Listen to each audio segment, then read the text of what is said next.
Richard, you were there last night in Seattle, so you go first. What was your biggest takeaway? Well, I mean, I told you the Seahawks would fight. Their backs were against the wall, and that's exactly what they did. They played really good defensively. Kenneth Walker III was really dynamic the entire game. DK Metcalf found his rhythm in the fourth. Obviously, the play to JSN was there. Defensively, Julian Love and Quandre Diggs and Bobby Wagner and the boys, they made it hard for him. You know, the Eagles had some success running the football, but when they got into the red zone, the defense stood pat. They got some important stops near the end. I mean, this Eagles team, I want to say, has looked really good early on and has been stagnant as of late. They haven't scored more than 20 points in the last 3 games. They scored 13 at your Dallas Cowboys, 19 against the San Francisco 49ers, and some of that was garbage time yards. And then they go on to score 17 this game. So, yeah, if I was an Eagles fan, I'd be pretty concerned because I don't see any immediate answers. I don't see quick fixes. You know, they were healthy, relatively healthy offensively. Obviously, Jalen is under the weather. So that's a factor to some degree, but he wasn't under the weather against Dallas. He wasn't under the weather against San Francisco. Nope. And the results were honestly just about the same. So not right now, Skip. I don't think they should be the favorites. You know, they're not the favorites, right? Richard, that's just not. Just like the Dallas Cowboys, even on paper, and I hate to go here with you, Skip, but you tried to slide it in. No, I just stuck it in. Well, you tried to slide it in. I stuck the knife You in. know and I know that the Dallas Cowboys are not going to win the division because guess what? The Philadelphia Eagles control their own destiny as far as winning the... Do they really? Dude, they got the Giants sandwiched in between the Arizona Cardinals. You think they can beat the Giants twice? Yes. You think they can beat the Giants at the Giants? Absolutely. I'm not so sure about that. I am. But last night's game, Seattle won the game. There's no question about it. They ran the football down the throats of the Philadelphia Eagles. They also targeted in coverage James Bradbury. They found him. 5 completions, 5 targets, 100 yards, and a touchdown. However, when you talk about just the little things, Richard, in the secondary, you win. The first interception, there's a grab and a hold. The little guy's he's got to fight through that. You got to understand to knock that ball down. Just grab Bradbury or Julian Love and bring Julian Love down to the ground and take the 15-yard penalty on offense. Live to see another down. He's got to understand that. Secondly, deep down the right sideline, late in the game, DK Metcalf, don't close your eyes. Okay, yeah, he's a big body.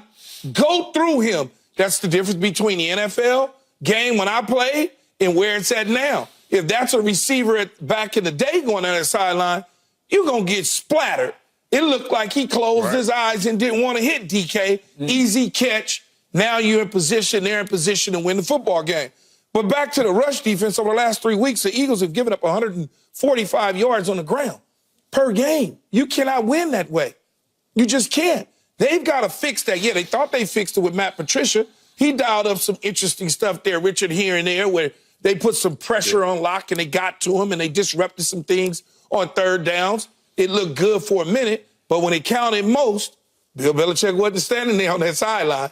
And so, look, Philadelphia's got to fix some things, and I think they got 3 weeks to do it, 3 games left. The Giants, Arizona Giants, and I believe that they will. They may not go far come playoff time if they don't fix it, but they're going to win the division, Skip. I'm sorry to break the news to you. They're going to win the division. I'm sorry to break your spirit, your will, and your heart. Ultimately, I don't think they will.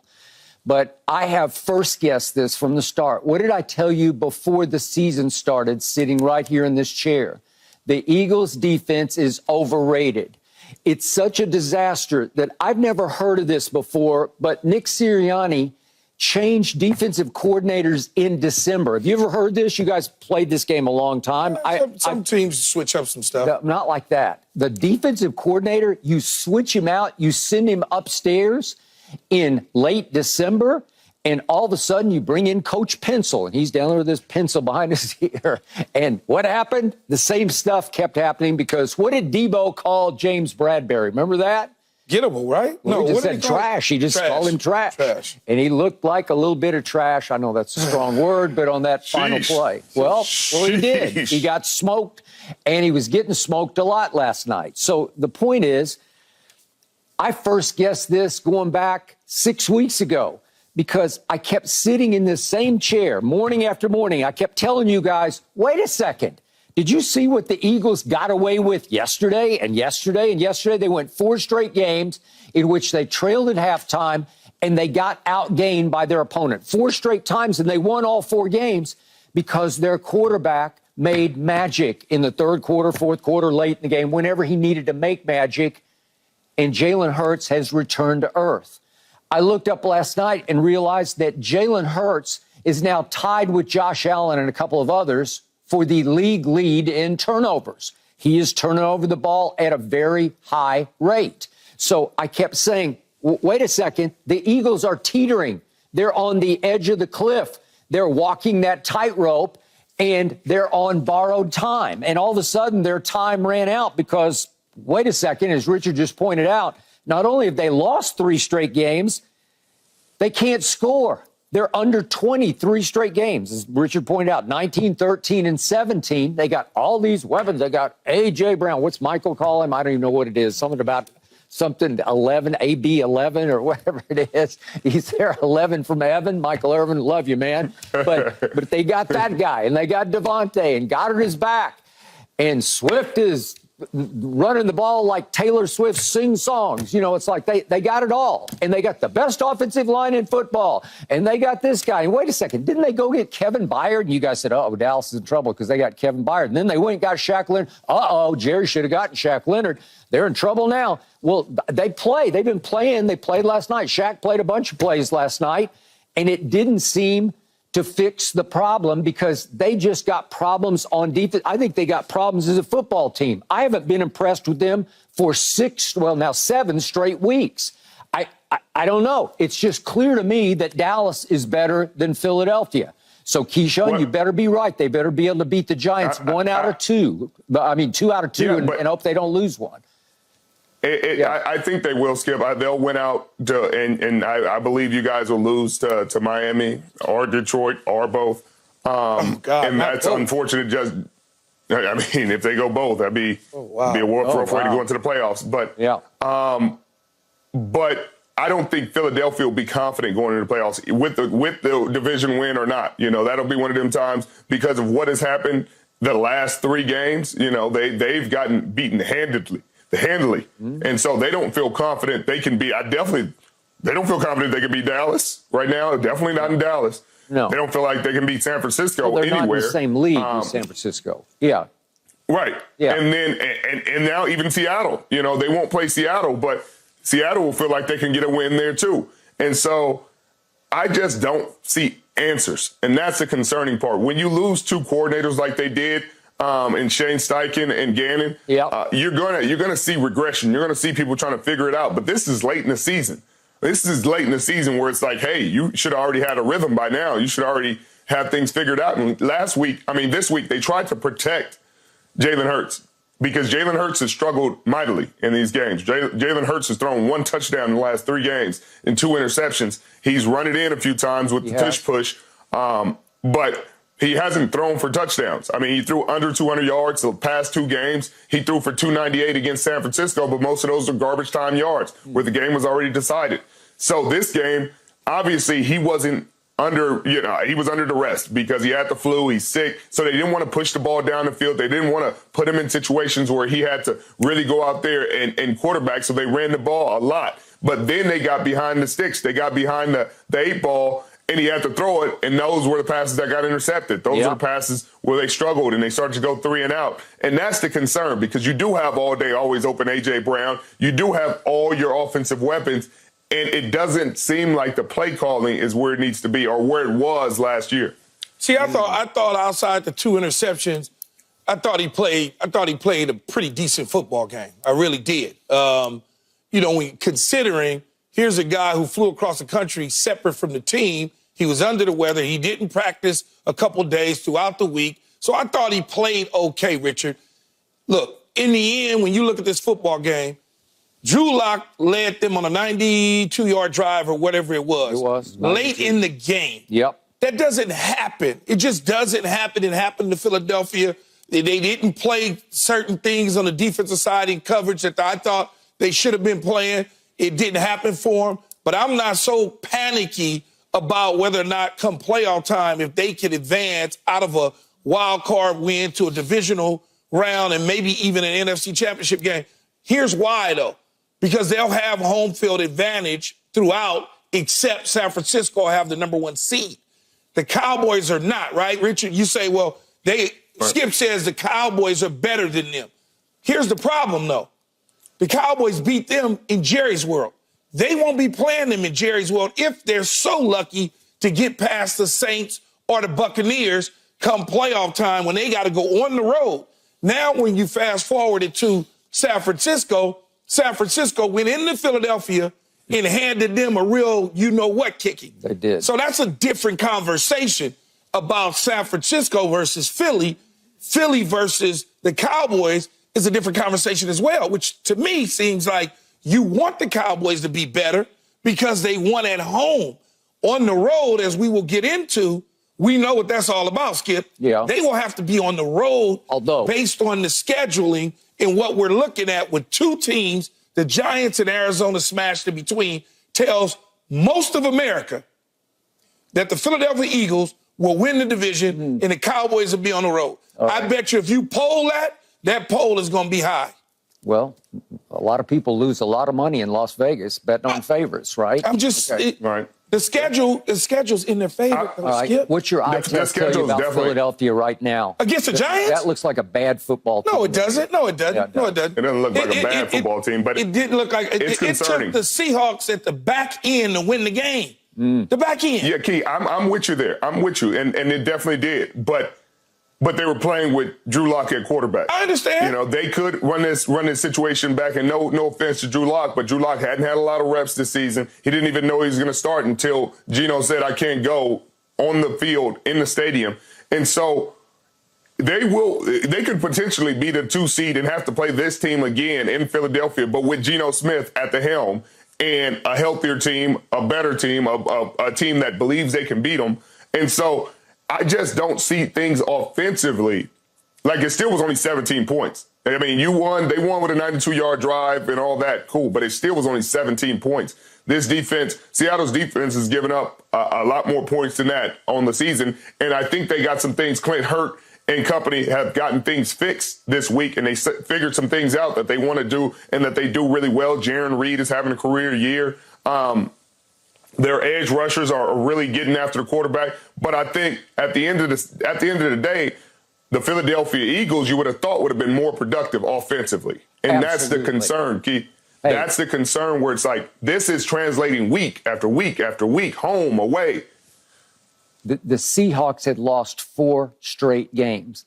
The Seahawks they were forced to play Drew Lock at quarterback, and you can look it up. You can pull the tapes off this show before Drew Lock's draft. I'm just not a fan of his. I watched him a lot at Missouri. I just don't like his poise and his command and his accuracy. And I know he got weepy after the game on ESPN. It was great, and it was a big night for him. It's his career night. But they had to let him hang in and hang in and hang around, and then he made the 2 big throws of his life to DK up the boundary on the first one, and he just sort of dropped it in the slot. It was single coverage, and the safety couldn't get there. But then the last throw was the throw of his life. And JSN made one of the great catches, because that's in the rain. Wasn't it raining, Richard? It looked like on TV the rain was coming down fairly hard. It rained early. It stopped raining late. It was. I don't clear, think I'm on TV. Probably some mist. No, I saw rain on the last throw. I saw it was coming down fairly significantly, but maybe that's just always Seattle, just always raining. But it always looks like that. Yeah. Okay. So the point is, the Eagles go in there. They should have won that game by a couple of touchdowns over Drew Lock. Seriously. And look on Jalen. But see, you keep saying Drew Lock. Yeah, I'm saying. But they got other players other than Drew Lock. He's the quarterback. They led on Walker running the football. Walker was gashing. Okay. He was gashing the Philadelphia Eagles. I just told you they'd lost 4 straight games. You got to go in there. If you're that team, you go in there and you win that game by 2. Richard and I both talked. We thought Geno might have a chance to play. It was 50-50. And I think Richard said, if Geno plays, I still got the Seahawks. And I said, well, I'm just picking with my heart. I'll just take the Seahawks anyway. But I thought if Geno can't play, I got no shot. Well, they had control of the game, Skip, to the end. They were in control of the game. They were in control of the game. Who was? Philadelphia? Philadelphia I thought you meant Seattle. Okay. No, they were in control of the game. No, I know. I just said they let them hang around. They didn't score enough points, like Richard said, on offense. If they score one more touchdown and it's 24, they probably win the game. Or a field goal and make it 20, they probably win the game. It didn't feel like, and I was there, and I'm watching the complexity. I felt the energy of the stadium, and it never felt like they were totally in control. It felt like they got the touchdown, and they had a sigh of relief. When they got that touchdown to put them up 17-10, you could feel them like, oh, shoot, thankfully, we're going to get out of this with the win. Then Seattle drove the ball down the field. They got in a sticky situation with a 4th and 2. Pete decided to kick the field goal.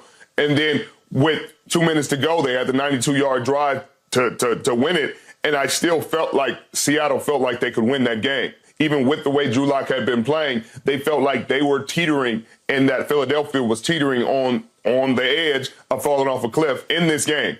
And that's what happened. You saw the big play to DK Metcalf. It just took Drew Lock taking the opportunity to take the shot. He had to take the shot. And throughout the game, they were playing 2 rookie corners to the boundary the entire game, and Ricks and Keely Ringo. And so Bradbury had to travel to the field. It was a weird setup. It's not the setup they usually have when Slay's out there. They don't travel that way. Maybe Slay follows the one, or they find their matchups and they follow guys, but they don't play field boundary like college football, and that's what was happening. And Seattle finally figured that out and started to look the safety off, push the ball down the field, and lo and behold, things work. But it takes Pete to get in those situations where it's back against the wall before he takes shots with a quarterback that he doesn't really trust that way. He didn't have a choice but to trust Drew Lock to push the ball down the field. So earlier in the game, Pete's going to say, hey, we're going to run the ball, trust our defense to get turnovers, and win this game the old-fashioned way. But in this situation, he said, hey, Drew, here, the reins are off, the shackles are off, go for it. Push the ball down the field, let's see what happens, and that's what happened. Richard, it was 3rd and 10 on both those big throws. So you had no choice. You had to try something, right? 3rd and 10 and 3rd and 10 on the big one to DK and the big one to JSN. 3rd and 10. Skip, he had to put. You know, Skip, you talk about the 3 straight losses by the Philadelphia Eagles. There's another team in the conference that had 3 straight losses and went to Jacksonville and got their medicine and been rolling ever since. Okay, but that was about some injuries. All I heard was no Debo, no Trent. I understand you claim it was about injuries. I get all of that. Yes, there were some guys that were missing. Their defense was not playing well. They brought the coach down. Now all of a sudden the defense looks like a certain type of team again. My whole point to this is Philadelphia has lost 3 in a row. They have medicine coming. It's called Giants. Yes, I do. Arizona Giants. I'm just letting you know. So don't get all uppity about where they're at versus where, because you got to play in Miami. Okay, but the Giants won 3 in a row before they had to go to New Orleans, and they got sainted. You really think that the Giants are going to give Philadelphia Come on. Absolutely. You don't believe that. I do because it's a division rivalry. You don't believe that. What happens. You don't believe that, Skip. And you got to look hard at Philadelphia. They have lost their way. They have lost their faith. They have lost their confidence. We're going to talk about Jalen in a little while. We'll go deeper into this, but now he's questioning the team's commitment. I don't know exactly how you define commitment, but something is awry. It's amiss. It's off. This is a no-win part of the schedule for the Eagles. That's the only part that's concerning, Key, because they can't even boost their confidence in this part of the schedule. I understand. They can only – it's a no-win. So even when they win, it'll be like they didn't win by enough. And if they somehow stumble on one of these games and lose, then it's like the house is on fire, and the house is kind of on fire as is. I look at the situation, and I'm sure you do too. These two teams that they're playing have nothing to play for. Zero. 100%. They have nothing to play for. I understand, well, they want to be spoilers. Division, man, them dudes is getting ready. They thinking about Christmas. and they thinking about New Year's, and they thinking about what they gonna do during Super Bowl if they going out of town or going to Super Bowl. Let's be honest here. Let's really be honest as ex-players that have been in these situations late in the game. You try to stay healthy. You worried about those sort of things, and that's pretty much it. And you want to put good film out there, but in the all, 53 people ain't having the same common goal. They just not at this late in the year when you have nothing to play for. It's Giants, Eagles, it's NFC East. Yeah, you would want it to be that way, of course. It will be. And Tommy DeVito is playing for his NFL life. So I expect him to have 2 very big games against the Eagles. You want to bet a dinner on that? Everybody Do you want to bet some more dinners? Yeah, I'll bet the Giants win one of those 2 games. We can bet. Okay, we can bet. I'll take that bet, too. Which one you want? You want it in the Meadowlands or you want it at home? No, I want one of 2 for a dinner. One of 2 which for one a dinner. you want? I'm taking that bet. I got both of them. They're 10.5-point dogs Either or. at Philly. 10.5 points. Will you give me the 10.5? That's not what we don't bet. I don't give no points. We don't bet. This is not Well, Vegas. Okay, well, it can This be. is a if you want it studio to at be. Fox on Pico and Motor. I'll take a dinner right now that the Giants will win one of the 2. Give me your location in, Keith. Bet. Sheesh. Well, everybody, all you got to do is I'll go. take that bet. You both want it? Oh, yeah, I'll take it all day long. I guess you'll take Arizona coming out of a dome and going to Philly, too, huh? I will not take that one, but I'll take the Giants. One of 2. Just one of 2. That's all I need. Go, Giants, go. Fly, Giants, fly. And speaking now everybody's flying. Yeah, everybody's flying. Seahawks are flying. Giants are flying. Eagles not flying. We got to talk about the Cowboys, though, because they may have a fatal flaw. They may have the ultimate Achilles heel. They cannot stop the run. Is that really and truly what's wrong with the Cowboys? That's next.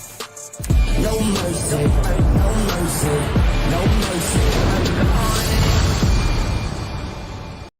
Thanks for watching, Undisputed fans. Do you want more highlights from the show? Make sure to click that subscribe button for all the exclusive content from Undisputed.